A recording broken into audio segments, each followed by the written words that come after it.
भवतु सहनौ भुनक्तु सह वीर्यं करवावहै तेजस्विनावधीतमस्तु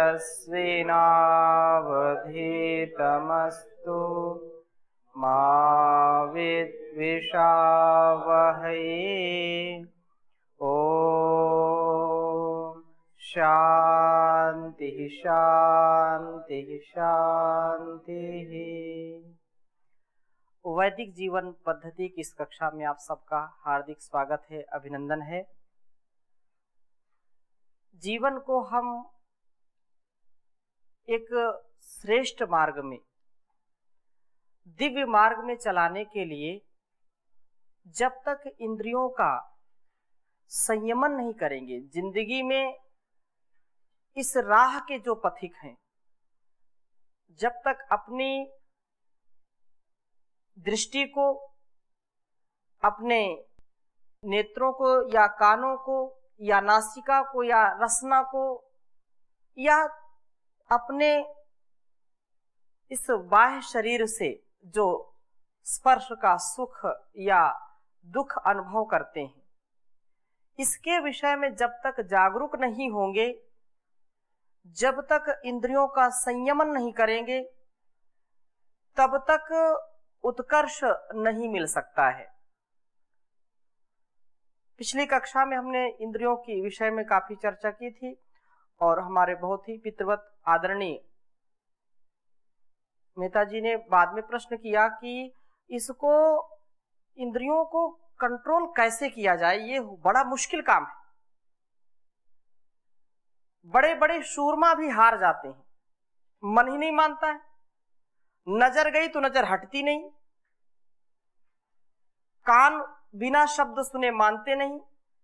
इसका उपाय क्या है? क्या इसके विषय में ईश्वर कुछ हमारी मदद करता है?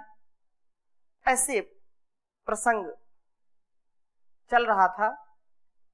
तो इसमें निश्चित रूप से हमको यह मानना चाहिए, समझना चाहिए कि जो माता पिता गुरुजनों से जो हमको ज्ञान मिला है, वो तो हमारे इस इंद्रिय जय में सहयोग करता ही करता है। उसके साथ साथ जो सत्संग का, हमारे जो गुरुजन हैं, उनकी बातों का हमारे ऊपर असर पड़ता है। और दिव्य जीवन के लिए, दिव्य विचारों के लिए, दिव्य कर्मों के लिए जब तक हम अपने से बढ़े हुए या ज्ञान में बढ़े हुए, आयुष्य में बढ़े हुए गुरुजनों का सम्मान नहीं करेंगे, उनकी बातों पर विश्वास नहीं करेंगे, तो निश्चित रूप से कहीं ना कहीं हमको धोखा मिलेगा। परंतु यदि हम उनकी जो आयु है, उससे जो उत्पन्न ज्ञान है, उस ज्ञान से यदि हम अपने आप को थोड़ा सा आप्लावित करें, उस ज्ञान को यदि हम थोड़ा सा धारण करेंगे, तो शायद इंद्रियों की जो गुलामी है, इंद्रियों के जो भटकाव है, वो रुक जाएंगे। और उसके साथ साथ उस परम पिता परमेश्वर की प्रेरणा, ईश्वर का गुणगान, उसका ध्यान, शास्त्रों का अध्ययन, अध्यापन, पठन पाठन, ये भी हमारे इस काम में बहुत सहयोग करता है। और एक महत्वपूर्ण बात, जो इसको चाहे ज्ञानी हो या अज्ञानी हो, अल्पज्ञ हो, थोड़ा जानने वाले हो, यदि वो सेवा करते हैं तो सेवा से भी चित्त की शुद्धि होती है। परम पूज्य गुरु जी और परम पूज्य स्वामी जी महाराज इस बात पर बहुत जोर देते हैं कि यदि इंद्रियों को आपको नियंत्रण करना है, तो जो सदसेवा है, उस सदसेवा में अपने आप को लगा दीजिए। सेवा करते करते भी हमारी चित्तवृत्तियां ठहर जाती हैं, उसमें निर्मलता आने लगती है। अहंकार, दोष, ये सब नष्ट होने लगते हैं। इसलिए लोग कहते हैं ना, खाली मन शैतान का घर। खाली मन का मतलब क्या है? इसको ऐसे सद्कार्यों में लगा दीजिए कि वो कहीं भटकने ही ना पाए। सेवा में लगा दीजिए। जग की सेवा में अपने आप को लगाने से ये हमारा जीवन निर्मल बन जाता है, पवित्र हो जाता है। ये बहुत महत्वपूर्ण बात है। ये हम अपने जीवन में इसको स्थान दे सकें। और जिस लक्ष्य के लिए हम आगे बढ़ रहे हैं उसके लिए तो ये निरंतर करना ही चाहिए कि हम सेवा से ही आगे बढ़ेंगे। सेवा से ही मेवा है, लोग बोल देते हैं।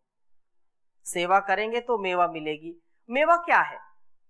मेवा यही तो है, हमारी आंतरिक जो प्रसन्नता है, हमारा जो आंतरिक उत्साह है और जो परस्परता है, जो विचारों की, व्यवहारों की जो निर्मलता है, यही तो हमारी सच्ची पूंजी है। और साथ में कौन क्या ले जा सकता है?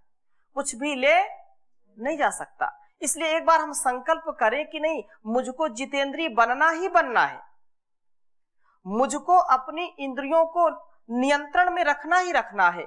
एक बार भी परम पूज्य स्वामी जी महाराज आज भी इस उपदेश को कई बार दोहराए कि हमको अपने मन में, क्रिया में तो लाना ही नहीं लाना, लेकिन मन में भी कभी भी अशुभ का, अधर्म का, अन्याय का यदि विचार आता है, भाव आता है, तो उसको लाना ही नहीं है। जब हम अशुभ का, अधर्म का, अन्याय का आदर करते हैं तो धीरे धीरे आकर के वो हमारे संस्कारों में बैठ जाता है। वो संस्कार वैसे हमारे बन जाते हैं। इसलिए यदि इससे बचना है तो निसंदेह हमको ओम ओम जपना है। जब ओम का सुमिरन करेंगे तो हमारा यह ज्ञान निरंतर परिपक्व होता जाएगा। इस पर हमको पूरा ध्यान देना चाहिए। और यही बात जो हम प्रत्याहार का स्वाध्याय कर रहे हैं और इंद्रियों के विषय में महर्षि मनु के द्वारा जो उपदेश दिए गए हैं उनकी चर्चा हमने की। और यहाँ पर यह कहा, अगला श्लोक मैं 6वें अध्याय का आपके समक्ष रखने जा रहा हूं, जिसमें बताया है कि इंद्रियों पर नियंत्रण रख करके मोक्ष के लिए सदा सामर्थ्य बढ़ाएं। जहां पर जो संन्यास प्रकरण चल रहा है उस में विशेष रूप से ये बात कही जा रही है कि सन्यासी हो या ब्रह्मचारी हो, निश्चित रूप से यदि हम अपने जीवन में इसको धारण करेंगे तो मोक्ष के सच्चे अधिकारी बनेंगे। इसके बिना कल्याण हो ही नहीं सकता है। तो इस श्लोक को लिखेंगे और समझने का थोड़ा सा प्रयास करते हैं। उच्चारण करेंगे। अल्पान्नाभ्यवहारेण रहस्थानासनेन च ह्रियमाणानि विषयी इंद्रियाणि निवर्तयेत्। अल्पान्नाभ्यवहारेण रहस्थानासनेन च ह्रियमाणानि विषयैः ह्रियमाणानि विषयैः इंद्रियाणि निवर्तयेत्।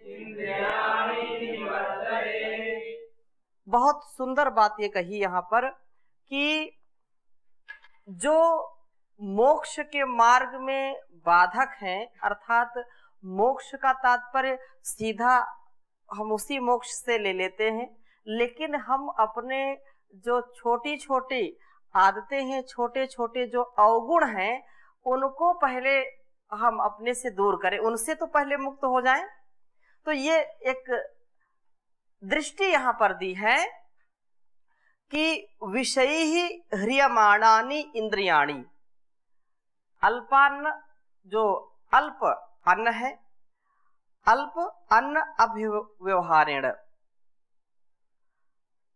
विषयों के द्वारा उनकी ओर आकर्षित होने वाली इंद्रियां, ह्रियमाणानि, जो उनके द्वारा जो है अपने ओर आकर्षित की गई हैं, उनको जैसे कहा कि अन्न भी हो तो कैसा, अल्प, थोड़ा भोजन करके, च रहा स्थान आसनेन, एकांत स्थान में निवास और उपासना में स्थित होकर के, एकांत स्थान में अपनी इंद्रियों का नियमन करके, संयमन करके व्यक्ति को उपासना करनी चाहिए। और निवर्तेत अर्थात उनसे, विषयों में जो आसक्ति है उससे व्यक्ति को निवृत्त होना चाहिए, उससे हटना चाहिए। यदि ऐसा करते हैं तो वो इंद्रियां हमको अपने प्रभाव में, अपने दबाव में नहीं ला पाती हैं और हमारा सतत उत्थान होता रहता, हम ऊपर की ओर उठते रहते हैं। और यदि जरा सा भी लापरवाही हुई तो हमारा पतन हो जाता है, उत्थान के स्थान पर क्या होता है, पतन हो जाता है। इसलिए हम निश्चित रूप से यह ध्यान रखें कि विषयों के द्वारा उनकी ओर आकर्षित होने वाली इंद्रियों को थोड़ा भोजन करके और एकांत स्थान में निवास करके, उपासना में स्थित होकर के जो है वश में करें, विषयों की ओर से लौटा दें। जब हम ज्यादा भोजन करते हैं तो आलस्य भी आता है, प्रमाद भी आता है और विषयों की ओर हमारा अधिक ध्यान जाता है। शरीर में ज्यादा बल बढ़ेगा तो ज्यादा खुराफात बढ़ेगी, लेकिन इसका तात्पर्य ये नहीं है कि जिनका ज्यादा बल होता है वो ज्यादा गड़बड़ करते हैं, ऐसा बिल्कुल नहीं है। लेकिन अधिक भोजन करने से जो तमस आता है, और तमस आता है तो हमारी बुद्धि ठीक ठीक कार्य करना बंद कर देती है। हमारी बुद्धि धर्म में, हमारी बुद्धि स्वकर्म में, स्वकर्तव्य में जो है अपना पूरा पूरा आधिपत्य नहीं जमा पाती है, शिथिलता आने लगती है। लेकिन जब हम अल्प भोजन करते हैं तो हमारे अंदर उत्साह होता है, पराक्रम होता है, बुद्धि हमारी ठीक ठीक काम करती है और व्यक्ति अपने कर्तव्य को ठीक ठीक कर पाता है। कर्तव्य को ठीक ठीक करने के लिए अल्प भोजन करना चाहिए। अल्प ये विद्यार्थी जीवन में एक विशेष लक्षण है। बहुत श्लोक वह प्रचलित था, अभी आपको स्मरण हो या ना हो, अल्पाहारी है क्या, मतलब विद्यार्थी के क्या लक्षण होने चाहिए, 5 लक्षण होने चाहिए। कौन से, काक चेष्टा वको ध्यानम स्वान निद्रा तथैव च अल्पाहारी गृहस्थ्यागी विद्यार्थी 5 लक्षण। तो ये जो 5 लक्षण है विद्यार्थियों के, इनमें अल्पाहारी भी होना चाहिए। लेकिन अक्सर ये होता है कि भोजन जैसे अच्छा अच्छा सामने आया और वैसे फिर हमारा मन जो है अस्थिर हो जाता है, हमारा मन अस्थिर हो गया और जो रसना है उसको अधिक अधिक खाने की इच्छा होती कि इसका रस ले लो, है फिर चाहे जीतव्यम चाहे मर्तव्यम हचक के भोजन कर्तव्यम, है कुछ भी हो जाए, अब सामने है तो इसको फिर हाँ ये भोगने के लिए ही है। ऐसा हम विचार करेंगे तो कभी भी हम मोक्ष के अधिकारी नहीं बन सकते। मोक्ष में बाधक है। यदि मोक्ष की हम आकांक्षा करते हैं, यदि मोक्ष के लिए आए हैं, वैसे जीवन तो इसीलिए मिला है, धर्म अर्थ काम और मोक्ष के लिए, और यदि हम ऐसा भी नहीं कर पाएंगे तो फिर जीवन जीने का या इस पवित्र जीवन पाने का कोई अर्थ नहीं है। इसलिए इसी को आगे और विशेष कह रहे हैं कि इंद्रियाणाम निरोधेन राग द्वेष क्षयण क्षयण च। बहुत उत्तम श्लोक है, इसको आप लिखिए।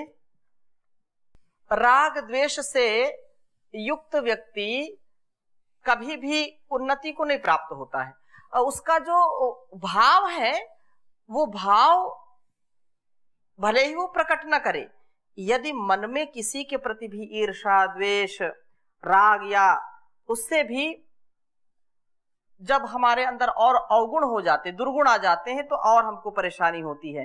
तो इस विषय में महर्षि मनु लिख रहे हैं कि इंद्रियाणाम निरोधेन,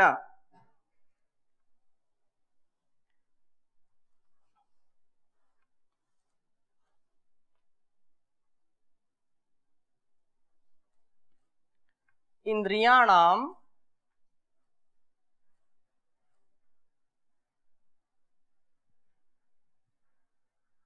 निरोधेन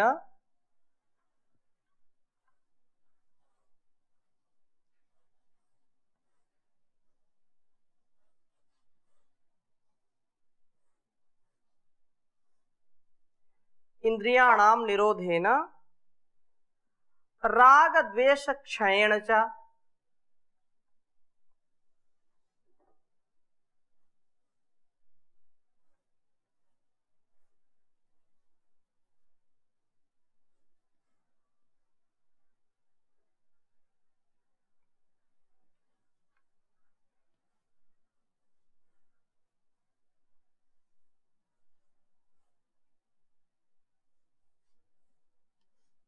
क्षयेण च।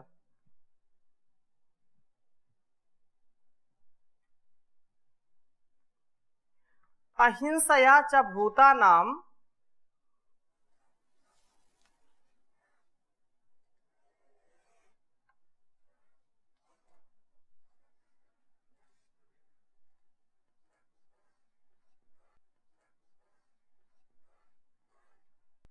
अहिंसया, अहिंसया च भूतानां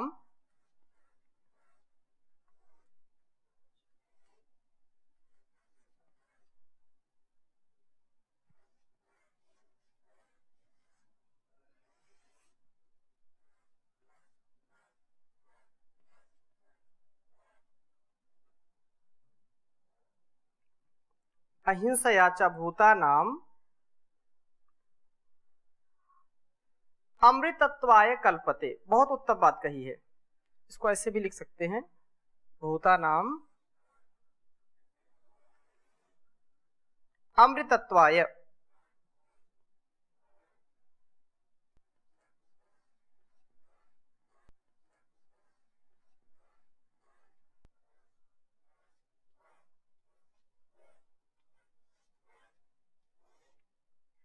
अमृतत्वाय कल्पते।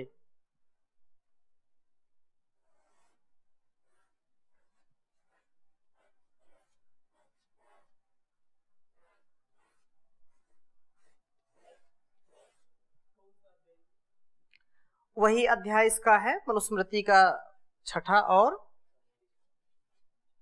मनुस्मृति का यहाँ पर जो है हमने 38वां लिखा था, और ये 29 ये इंद्रियाणाम निरोधेन राग द्वेष क्षयेण च अहिंसया च भूतानां अमृतत्वाय कल्पते। इंद्रियाणां निरोधेन राग द्वेष क्षयेण च अहिंसया च भूतानां अमृतत्वाय कल्पते। ये जो बात यहाँ पर कह रहे हैं, प्रत्येक व्यक्ति के अंदर राग और द्वेष होता ही होता है, और ये बहुत बड़ा रोग है।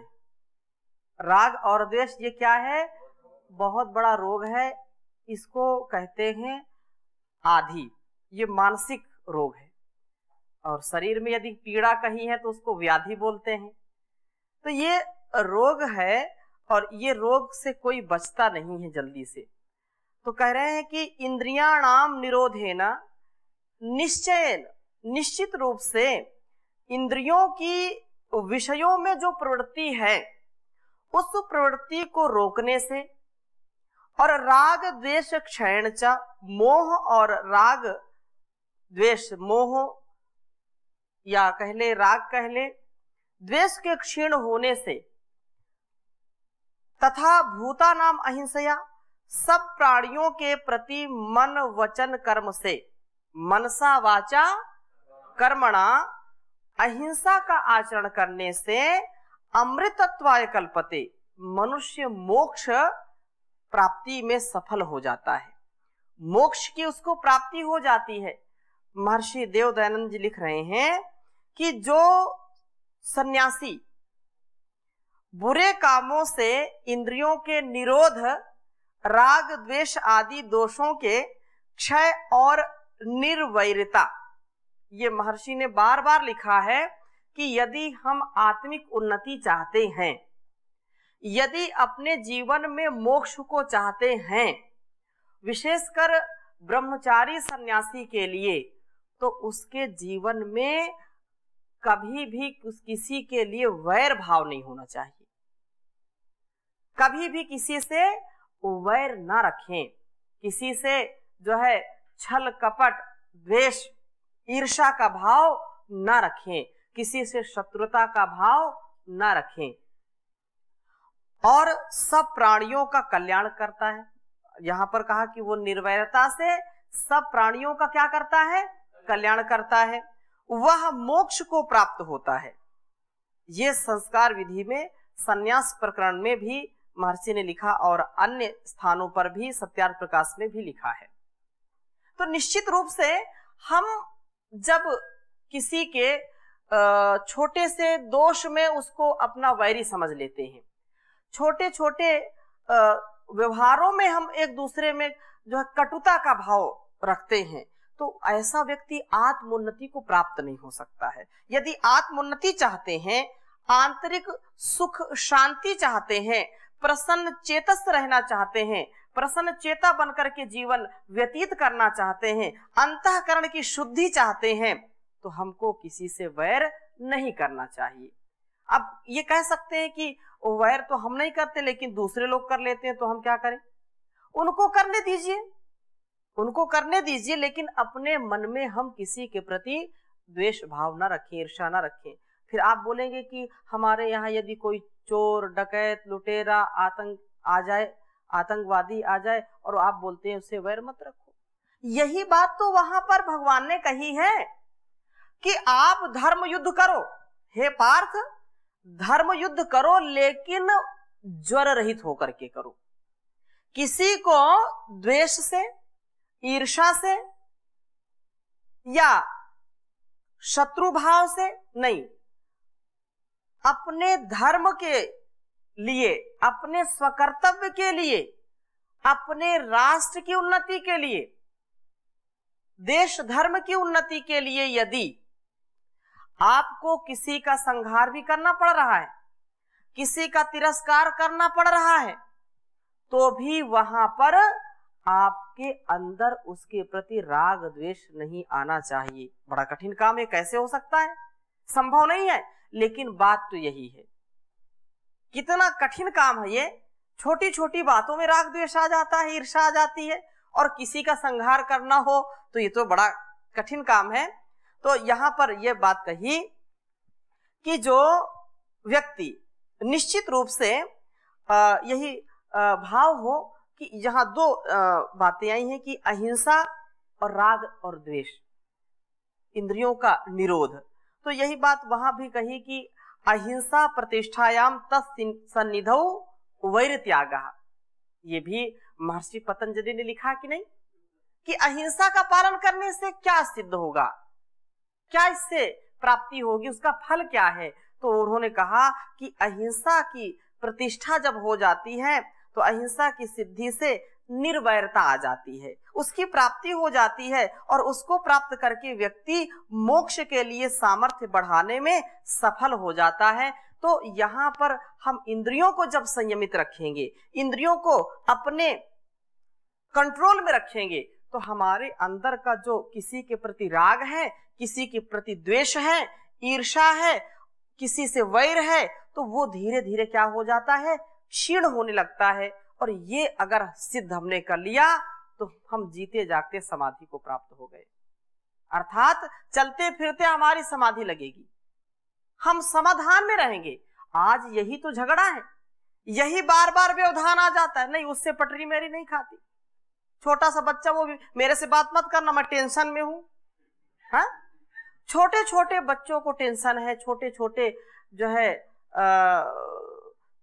ऐसी छोटी सी आयु में लोग ऐसे कुसंस्कार को पाल रहे हैं जिससे कभी भी उद्धार नहीं हो सकता है, कल्याण नहीं हो सकता है। तो हम ऋषियों के मार्ग का अनुशीलन करें, हम ऐसे जीवन को जिए जिससे हमारा यह कल्याण हो सके, यह लोक और परलोक दोनों सुधर सके, संवर सके। तो आज की कक्षा में यहीं तक, शेष चर्चा अगली कक्षा में करेंगे। ओम शांति शांति शांति।